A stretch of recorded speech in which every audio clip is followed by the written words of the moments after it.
All right. Hey, everyone. Welcome back to the Breakthrough Series. We've been laughing back and forth because part of the reason why I do these Breakthrough Series interviews is to really dispel the myth that success happens overnight. There's no such thing. There's no microwaving success. We got to do that slow cooking crock pot type of success formula recipe. And I'm having fun people on, like Coach Rick, I'm in a second. But I am Meg Church, now Smithson. It's my first interview as a married woman. Whoop, whoop. And I'm a relationship repair coach that really helps you get out of your own way. So, without further ado, Coach Rick, tell them who you are and what you do. Well, good morning, everyone. I hope you're having a blessed day. This is Coach Rick, the voice behind your passion. Hashtag TVBYP. I don't follow my day. My day follows me, baby. Life coach, trainer, teacher, educator, someone who just want to always make sure that you are forever learning and forever earning. I teach people how to train the mind, shock the mind, and use the mind. If you don't train the mind, it gets bored. If you don't shock the mind, it gets bored. If you don't use the mind, it becomes useless. So one of the best ways I teach people to train the mind is by adding valuable information to it daily. Good. Yay! Guys, can you tell this is why we're friends? I always think it's fun to share also like how we met or how we know each other. And so I'm trying to think of what year it was, but it's been maybe like 8 years, 7 years. It's been a long time. That was a long time. It was years ago. Yeah, so we met at a Starbucks. Mastermind group, basically. Yeah, Starbucks was where we met, and then you became part of the mastermind, and we're all connected now. It was kind of funny. We were talking deep stuff with our coach, Brandon, and talking about relationships and things we've been through in the past and where we're at now. And you could tell him good people because he keeps it real. Oh, yeah. But one of the most fun parts of these interviews are the battles. Yeah. So in order to get through to a breakthrough, you have to actually become aware of what your struggle points are, where you're at, where you've been, that kind of thing. So tell them, since I know some of the battles that you faced and what that truly looked like, because your story is incredible. Yes. So there's a couple parts I want to start off with. First of all, you got somebody who used to live the lifestyle of a ex-gangbanger, drug dealer, whoremonger, and then somebody who took their life from the streets to the pulpit. Now, before that transition, there's something I want to say. I heard a wise man say, sometimes we have to be careful, because if not, the little boy in you can destroy the king in you, just like the little girl in you can destroy the queen in you.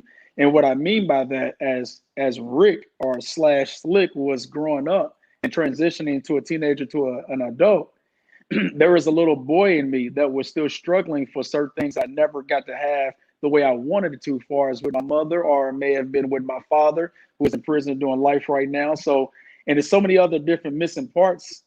And anybody know if there's anything that you're trying to build, if you're missing certain parts, it don't look appealing as it should look or looked on the box. So throughout that transition, parts of me have been getting wiped away, getting destroyed, feeling certain ways and feeling left out, or sometimes I didn't know what to feel. But when I became a man, sometimes those evil, negative, nasty, disruptive, rude thoughts that I had, of being maybe not complete as a young man, tried to destroy the king in me. Your past pain, your guilt, your failures. If you're not careful, that part of you or that part of me tried to bully me as I got older. But yeah, so I had to make sure that I didn't allow my past circumstances and things to dictate who I am in my future.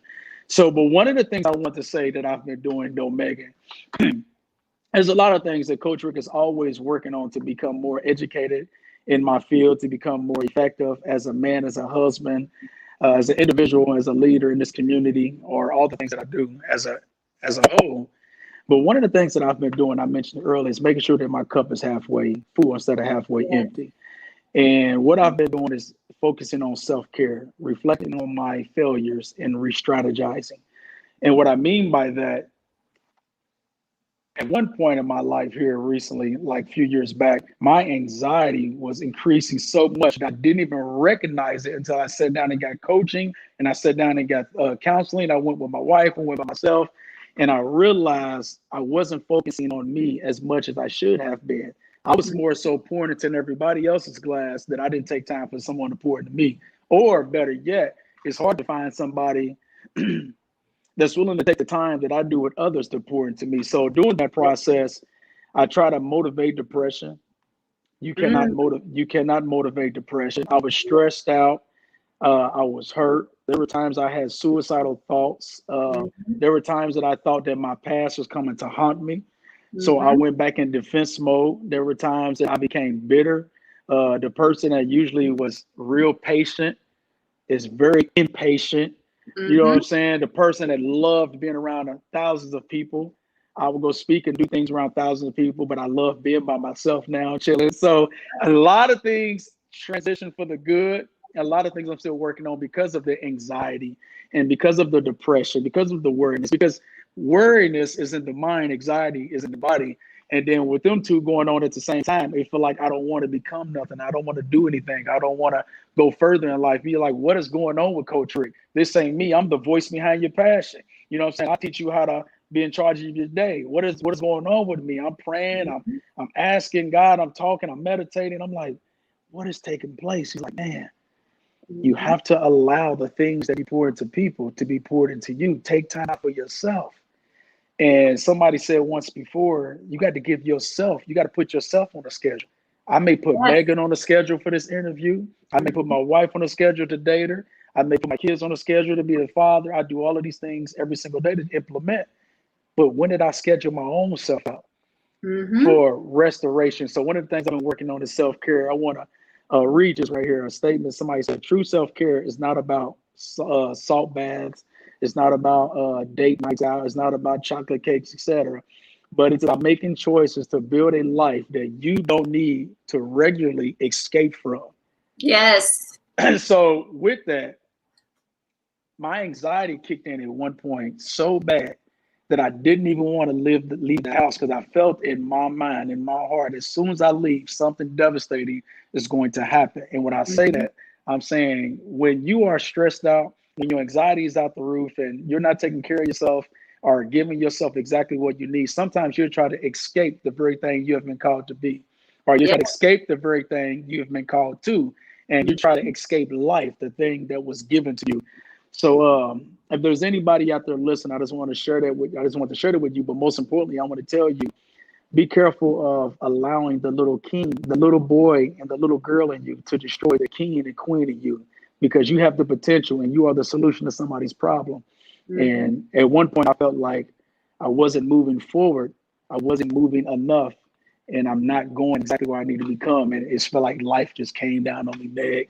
It was bad. I was doing speaking engagements and motivating the people, left, wasn't motivated. And some people say, why would you do it? It's just in me. I'm called to it. I love it. It wasn't faking. I was being real. It was a struggle after the point. See, most people don't tell you that when they go up and do motivational speakings. Les Brown said, one time he sat down for 14 years or something like that, because he said he felt like he didn't have a voice. He didn't have nothing to say. He felt silly. He felt stupid. You know what I'm saying? He couldn't articulate it well. So, and when I started doing the speaking engagements, at one point when my anxiety kicked in, I'm breathing hard before I do it. I'm second guessing myself. I'm doubting myself. I'm like, what the heck is going on, man? What's going on with me? And I would laugh. I would smile, and they love it. I go in the car. I contemplate giving up. You know what I'm saying? It was times that I said, you know what? I'm not going to any more funerals. Then a friend of my mother called me and said, hey, can you do a funeral for me? I had to eulogize the funeral. You know what I'm saying? The things that I tried to escape, Megan, still came back. So it's like God was saying, I don't want you to escape it. I don't want you to escape your calling. I want you to escape the thing that's trying to hinder you, or better yet, face it sometimes to understand and acknowledge that you do have an issue. And I looked at my wife one day, Megan, and she was going through some things at one time. And I looked at her and I apologized. I said, I'm sorry, baby. She said, what? I said, me as the motivator, me as the coach, I realized you cannot motivate depression. You cannot motivate depression. You cannot motivate anxiety. You cannot motivate stress. You cannot motivate those things. You have to take time and you have to apply the tools that you need to your life in order for you to go to the next level, next phase. So it's more where it came from. I'm just kind of just flowing, man. It's a what No, it's but a I, but. but I love that you said that, because I mean, I feel like women talk about self-care a lot more openly than what men do. But that quote is exactly the quote that I had going in my head, because I swear I've shared it before, because that's what, when you say you got to make sure you take care of yourself and you use the word self-care, people think of massages and Yeah, pedicures, manicures, and those are great too. But yeah, truly, like, stopping and giving yourself the nourishment that you need, that you give to your wife, your kids, your clients, the people you speak to, the people you minister over, like those kind of things. Because if not, okay, let's backpedal 1 second. yep, So a lot of people will say, I don't have time for that. I don't have time. I can't do that. All the excuses, but you truly don't have time to keep doing what you're doing, because it's going to lead you in that pit of despair. It's going to lead you into a deeper depression or higher anxiety, because you think, oh, I have to keep giving to my kids, to my spouse, to everybody else. But when you're left with nothing at the end, that's not life. That's not what God called us to do. So you have to no, pour 5 minutes into yourself, just so that then you can pour out to your kids better, to your wife. Like, when you were at that point where you were just like, oh, like, you're not giving your spouse your best you. You're not yeah, giving your yeah, yeah. best you. You're giving them the scraps. Like, You're who the wants worst version of scraps? yourself at that moment. You're the worst version of yourself at that Yep. moment. You're the worst version. My guy called me from prison. I mean, I was doing so many things at one point. I was going over here eulogizing his funeral. I had to go over here at the hospital because my guy's son had died. I had to go over here because somebody else was dying, and I was speaking to minister to him. Then I had to make sure I had to go speak at another funeral, and I had to me as a chaplain. I was going to crime scenes. I was doing death notifications. I was counseling and coaching. And at one point, I said, man, I'm fed up. I said, I'm fed up. I said, man, I don't want to be Coach Rick. I don't want to be the voice behind nobody's funky passion. I don't want nothing to do with it. I'm about to go in my shell. I'm about to just be me, and I'm about to chill. And sometimes you feel that way. Sometimes you get discouraged. And sometimes you feel like, well, the thing is, Megan, when you don't treat yourself the way you should be treated, Yep. it causes you to make you want to feel like that what you have been called to do is no longer necessary, Mm-hmm. meaningful to you. And the Yep. time in your life where you feel like what you have been called to do and purpose to do, what people love about you, when you feel like that's no longer meaningful to you, you're in a very dangerous place. And Mm-hmm. I've talked about committing suicide. I've talked about being vulnerable. I talked to a couple of guys. I mean, I've had conversations from the streets, the pulpit, from the alleys. I've had conversations with guys on the crime scenes with pistols hanging out, talking about they're upset and they're angry. I'm trying to calm their frustration down. I'm talking about in the midst of all of this, I'm going through it myself. And I'm like, there's a crime scene going on in my mind mentally. Why I'm over here the crime scene with you here physically? And I'm like, God, you got to help me. But in my mind, this man needs me more than I need myself. And he said, that's where you go Yep. wrong at. He said, that's where you go wrong at. You think everybody around you need you more than you need yourself. And Yep. sometimes you catch yourself giving more to the people around you instead of giving to sometimes it's natural. It happens sometimes, Yep. but it causes anxiety, depression. It causes worriness. I mean, I know how it feels to want to give up. I know how it is to scream and feel like nobody hears your voice, hear your cry. I know how it feels, Megan, to throw a punch and feel like you're hitting nothing but air. I know how it feels to have a gun to your head and somebody come take the gun and it goes off right past your face. And my ears still ring to this day, being drunk, not caring about my life. I know how I feel to want to walk in front of a moving car and they swerve away. And you just feel like, why didn't you hit me? Megan, I Yep. know how it feels to be driving on the highway drunk as an alcoholic and swerve and hit the highway, total the whole car. Police pull up on you. So your record is so bad, I'm going to let you leave because I want to see you leave from the scene differently than the way I'm going to take you. I mean, I know how I feel when your thoughts from the past will try to haunt you and make you feel like you're not worth living. I know how I feel every day to wake up, Megan, and to go preach a sermon, teach a message, motivate the people, and feel like your life is still not worth it. You know Yep. what I'm saying? There's so many things and so many feelings that us men go through. And every single day I share with men, the little boy or the part in you that was destroyed at one point in your life is trying to destroy the king in you. But you're going to have to take time out to realize what the king is. You have to take time out for yourself. You know what I'm saying? When I'm teaching people how to train the mind and shock the mind and use the mind, I train the mind by giving you valuable information that lets you know that you are more valuable every single day. That if you can reflect on yesterday, you can be worth more the next day. I teach people how to shock the mind. You got to do something new. You got to do something different. You got to educate yourself in a different way, in a different form. And sometimes you got to get around different people to get different results. And I teach people how to use the mind, because if you don't use the mind, it becomes useless. And if you're not doing those things, you feel like you're useless. So a guy once said, you're born looking like your parents, but you die looking like your decisions. Ooh, yeah. So it's a time and place in life where we have to decide to make the best decision of our life. You may not be able to choose everything that happened to you, but you can choose the things that you can prevent from moving forward. Like you can choose how you think about it. You can't stop every thought from coming, but you can prevent every thought, but you can prevent those thoughts from staying. They don't have to stay. Oh, they're going to come. A negative thought can come to my mind right now, but I can prevent that thought from staying. Yes. Well, and that what you're saying right now is something that I think that people don't realize. For people that do this, like us, for a living, we're not exempt from these thoughts. Like it doesn't, like you don't reach this point and be like, oh yeah, like everything is peaceful and glorious all the time. No, those things come, but you have to learn how to tame them. You have to learn how to put boundaries around. We were talking about this just prior to going live. Things that make you react, and those emotions come out. And we're like, where is this coming from? Like, why? Remember, I clawed. I was like, if you don't want to keep going through that and having it take your energy and your focus and just be a distraction, you have to decide. That was the thing that you said. You have to stop and decide no more. Like, I'm not going to keep staying on this hamster wheel. Something has to change, which I think segues perfectly into how you started breaking up with that inner bully, because that's essentially what it is.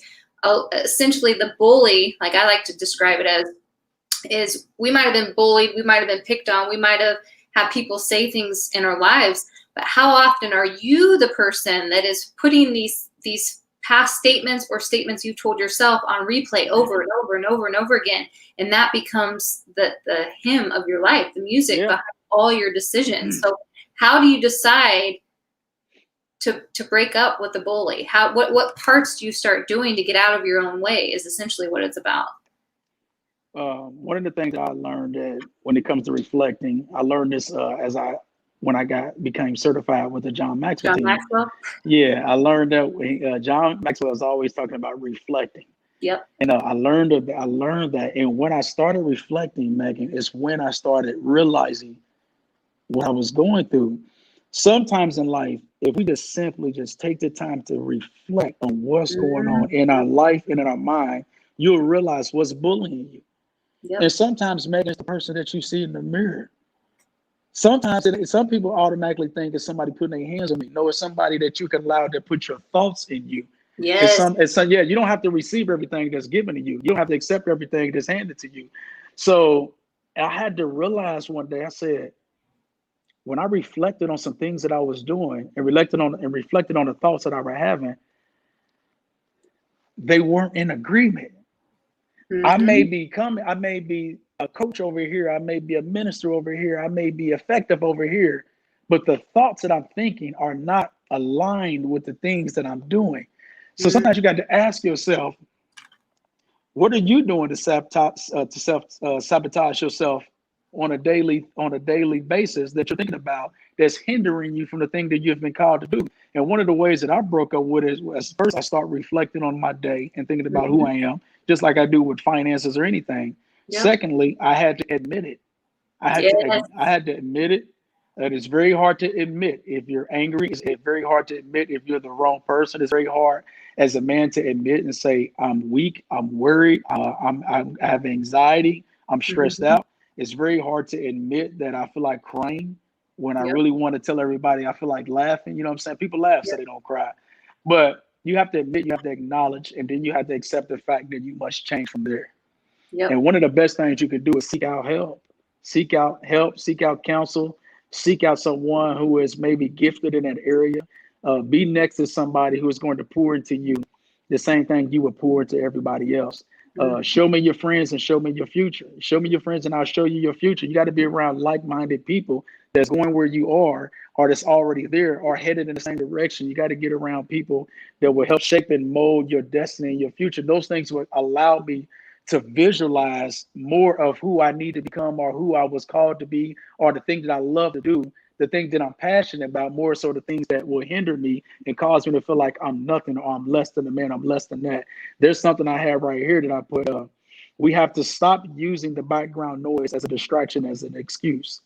The background noise that we hear, the background noise that we see, the background noise, we tend to use those things as excuses, or we tend to use those things as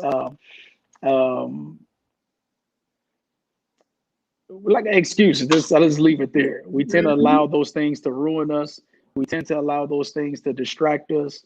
And if I were to ask somebody something, I would ask them, what is the thing that you are listening to that is the background noise that's hindering you from your breakthrough, that's hindering you from your past? Like we said earlier, you're going to go through things in life. You cannot avoid it. It's inevitable. It's going to happen.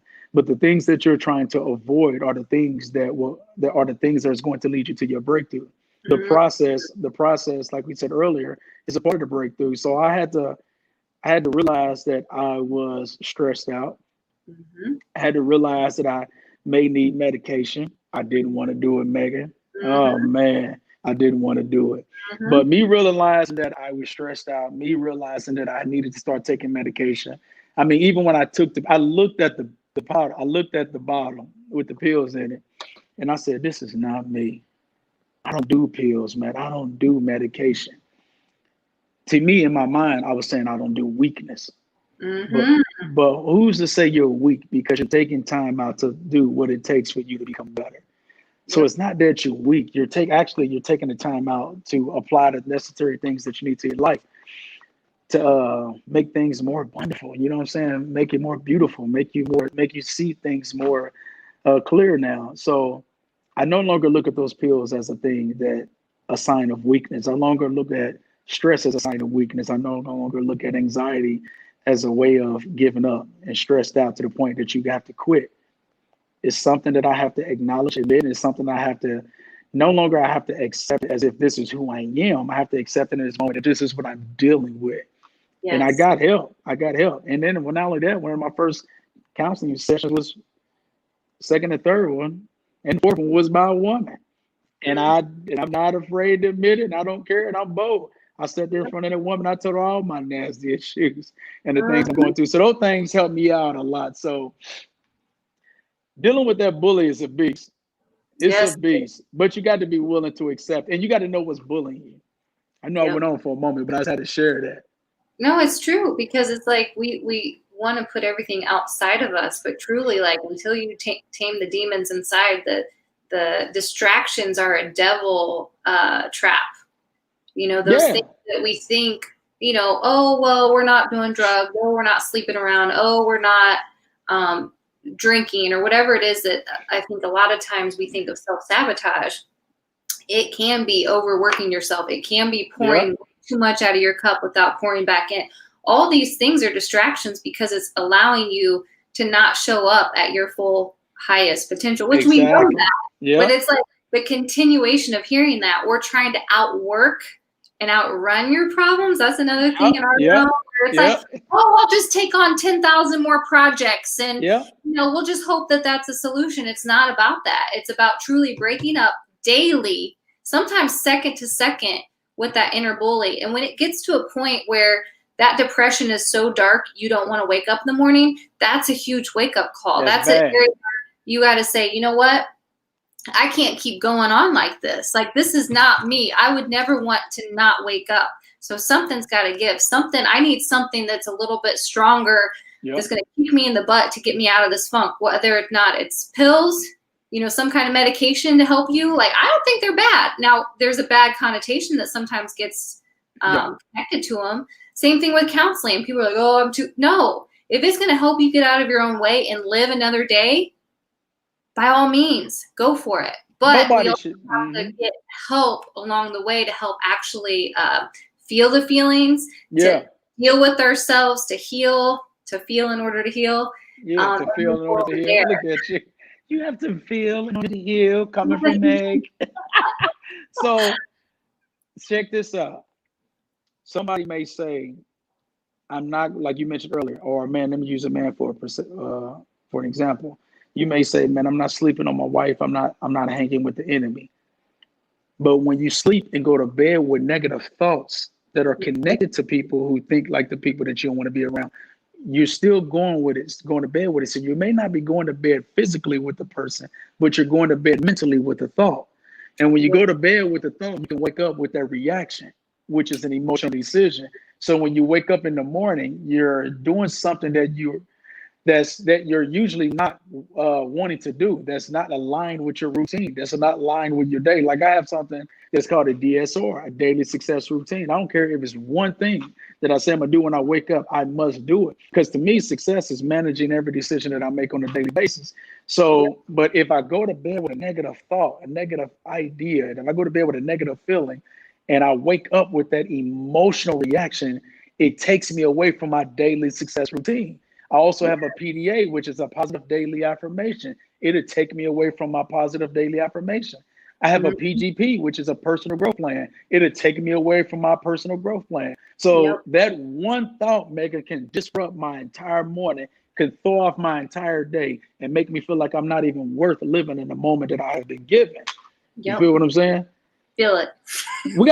She said, feel it.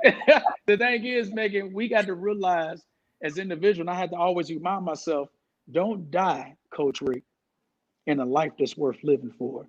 There's 86,400 seconds in a day. And the worst thing you can do is not live in the moment. Value the moment. Value the things that you have been given. A person must have said before, this day is irritating me. I'm tired. I'm having a stressed out day. Try going without having one. Try going without the day that you're in. Try going without living another day. It ain't you. What I mean, you're complaining about the moment that you're in. Try going without having another moment. I guarantee you'd rather be stressed out tomorrow than to die. I guarantee you'd rather to go through hell and high water than to die. You know what I'm saying? There's so much opportunity. There's so much information. There's so much space. There's so much talent. There's so many people around you and around us, and things that we have been gifted within, that can redirect the energy of our minds, redirect our thoughts and our paths. We don't have to accept what we go through. We don't have to accept who we are in this moment. You can change, though. You can change. There's change in you. Look at you, cheese. It's so cool just to, I don't know. I feel like it's so neat. Like, I feel like there's so many people out there that get jealous of other people's success, but to actually watch someone have a major breakthrough and continue to have breakthrough like you have and become Coach Rick, and that's an ever evolving thing. Oh, man. It's just so, like I said, his testimony, like from what you shared, part here and then part at Starbucks that one day, or just, trying to find your worth through women before you've met your amazing wife. Is just amazing. So I want to know who you've become and who you're becoming through all of your battles. Through all of my battles.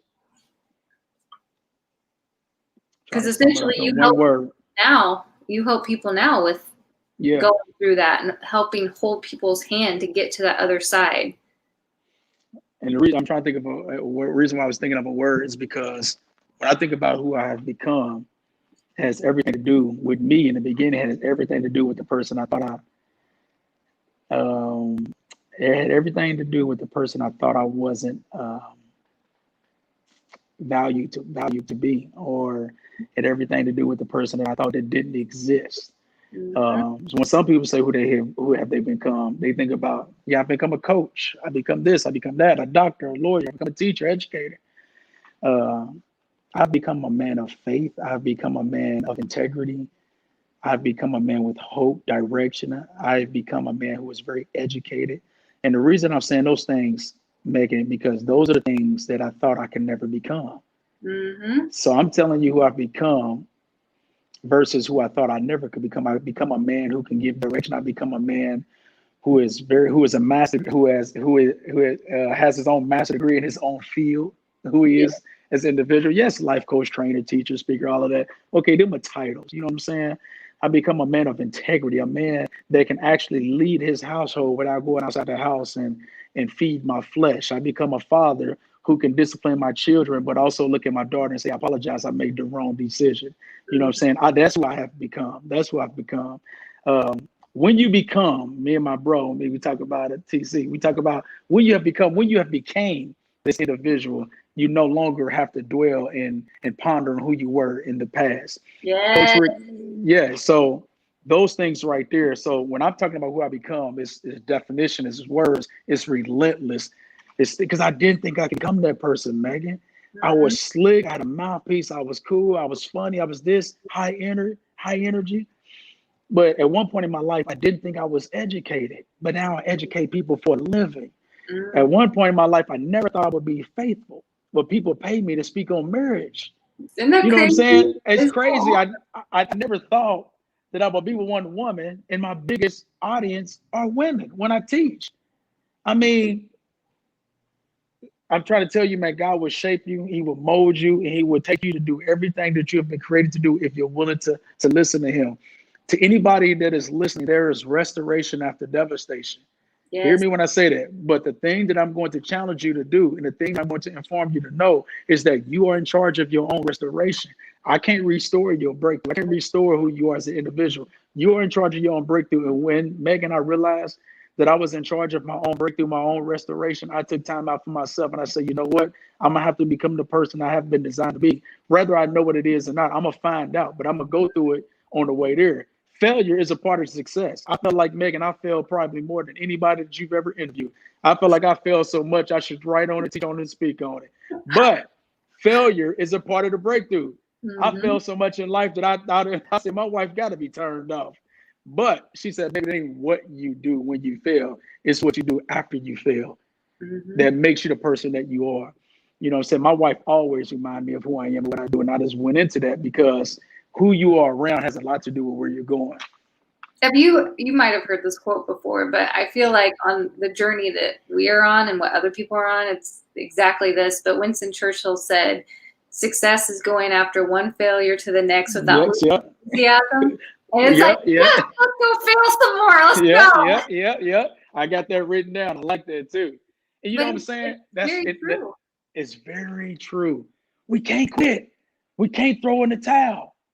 You know what I'm saying? When you throw in the towel, you throw in the towel on your brand. When you throw in the towel, you throw in the towel on your marriage. You throw in the towel on your destiny, your promotion, your breakthroughs, your outcome, your future, your legacy. What are you going to leave behind when you die? I ask people all the time, if I were to do your funeral, if I were to eulogize and I were to speak on your behalf, what would I say about you?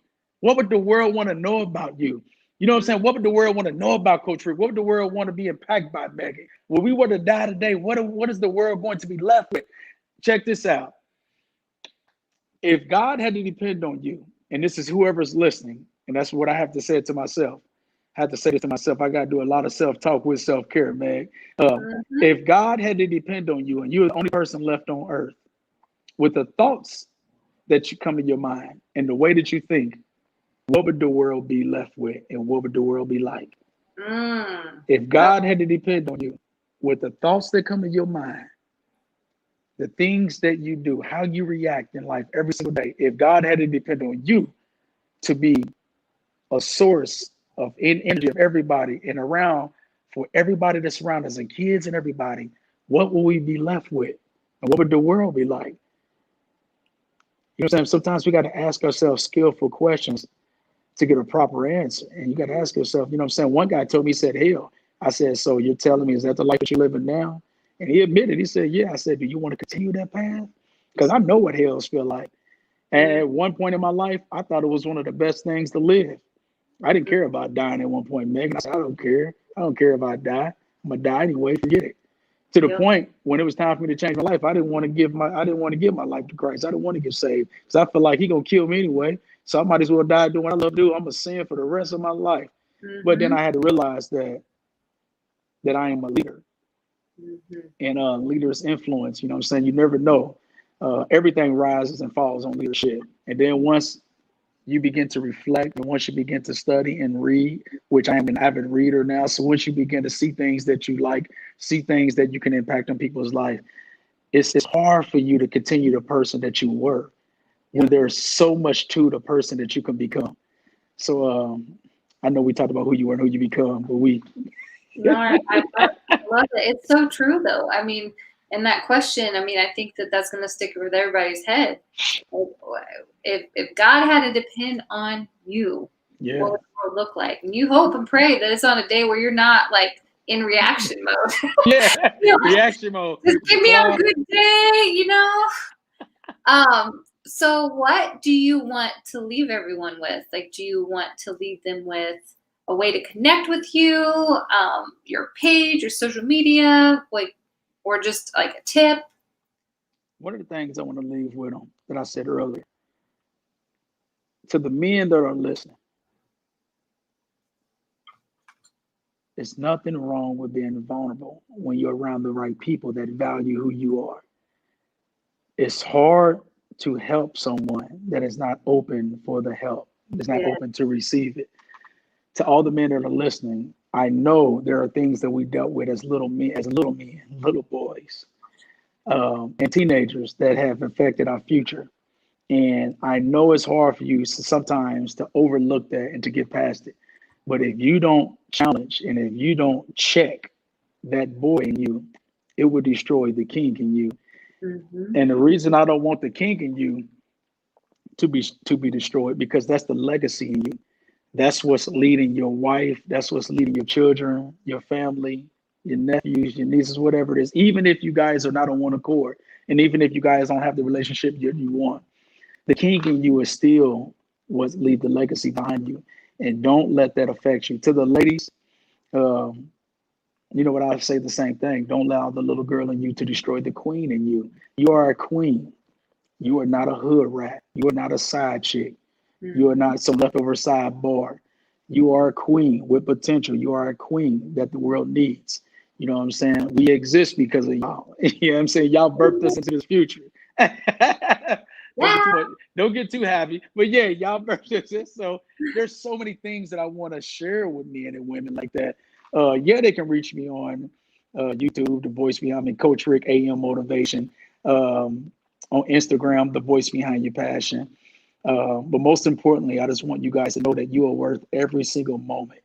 That, like I said earlier, there's 86,040 seconds in a day. Value every moment that you have.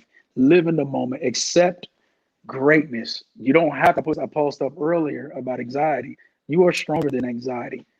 But that doesn't mean that you don't need help. You will be stronger than depression, but that doesn't mean that you don't need help. So everybody that's listening to me, the most important thing that I can encourage you to do is get help. Is get help. This world is struggling because we avoid help. We avoid accountability. We avoid counsel. We avoid coaching. And we avoid, most importantly, opening up and telling the truth. My guy, if you want to cry, shed a tear, man, you're going through it. Sit down with somebody, man, and open up and share with them. Coach Rick is vulnerable. I don't mind sharing. I wanted to commit suicide at one point. I don't mind sharing that I gave up and threw in the towel. I don't mind sharing that I quit doing speaking and videos at one point because I felt like my life was over and I had to jump back in the game. I don't mind sharing those things. If you need somebody to open up first, I'll open up. I'm an open book. I've been doing this for over 15 years, sharing my experiences and my heartaches and pains, whoremonger, gangbanger, ex-drug dealer, nasty mind, nasty thoughts, back in the ways, made a lot of mistakes, made horrible decisions, but I'm no longer that person because when he became, he changed. You know what I'm saying? So when you become, you can change.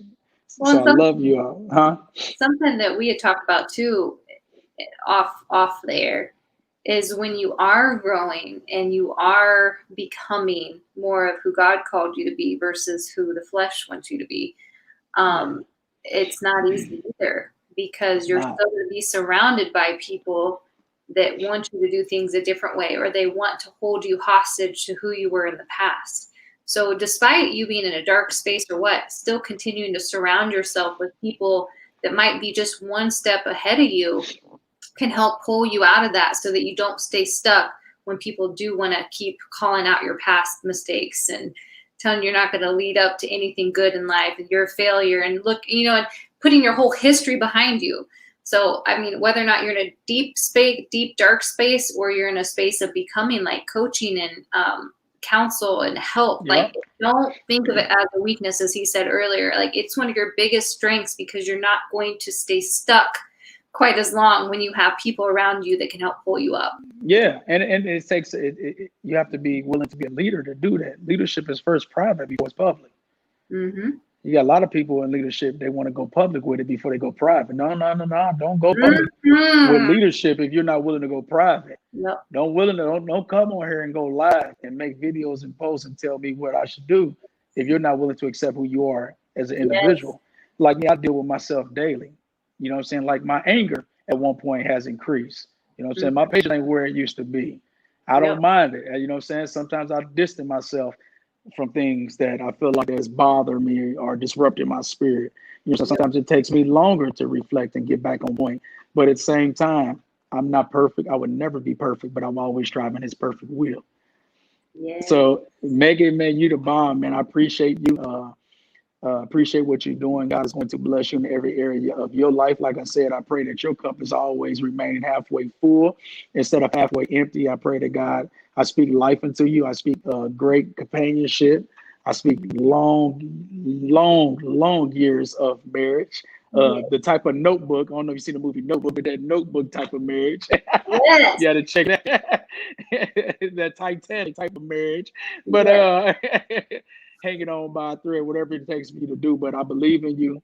Greatness is around you. Greatness is in you. You are the solution to somebody's problem. You are a gift to so many different people. When you present yourself, just know that you're going in an anointing. You're going in power. You're going in strength. And there's every time you need your boy Coach Rick, I'm always here for you. I got your back. You did. I did. Well, I appreciate that. Thank you so much. It's just an honor to have you on here. And like I said, I want my people to be surrounded by good people, even if it's just through an interview and through a video. Like I said, hope is something that you can inject into people that are on their last thread. Yeah, and you have to be relentless. Like you said earlier, you have to be able to be a seeker of getting out of your own way. And sometimes literally all that is getting out of bed. It's dark. And so I feel like you're an advocate for all the things that I love too. And I think it's beautiful to see it from a man's perspective, a vulnerable man's perspective. And I want, like I said, I want more people to see that, because that's where strength comes from. And you're a prime example of that. And I can't wait to have you and your wifey on here at some point, just like as a little sneak peek of something we're going to be doing in the future. Derek and I are going to have strong couples on here that empower one another, and it'd be fun. It'd be like a little date night we could have. Yeah, it could be fun. It'd be fun. We can even dig into some of the stuff that I used to teach on a man's perspective for a woman's game. I don't know if you remember that. No, I remember. But yeah, if there's anybody out there that needs some coaching, that need advice, that want to take their life to the next level, I'm here only if you're serious. Only if you're serious. Yes, I have my own services, and yes, they do apply. And I do not play when it comes to coaching, because your life is at hand. Your life is at stake. So if you're serious, I'm ready to give you every part of me, every ounce of me. And I promise you, the problem that you have, you will become the solution to it. It's you. I'm doing nothing but reminding you of who you are. And remember, I don't follow my day. My day follows me. Hashtag TBBYP. Yes. Well, thank you so much. This was fun. It's always fun to connect with people I haven't seen forever.